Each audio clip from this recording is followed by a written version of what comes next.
Hello everyone, welcome back to our channel Login Assist. In this video, I will guide you on how to enable dark mode in Grok app. So if you also want to enable dark mode in Grok app, this video is just for you. Follow the simple steps and you'll be able to do it. First of all, what you have to do is launch open Grok application.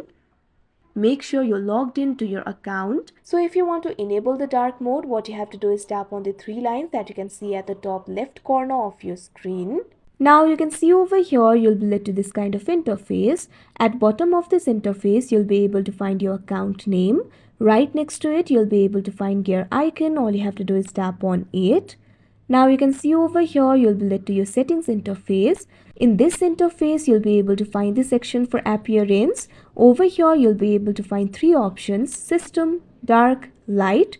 So if you want to enable the dark mode, what you have to do is tap on the dark option that you can see at the second. Now you can see over here the dark mode is enabled. So like this, you'll be able to enable dark mode in Grok app. So that is how you enable dark mode in Grok app. I hope you found this video helpful. Thank you for watching. Make sure to like, share and subscribe to our channel.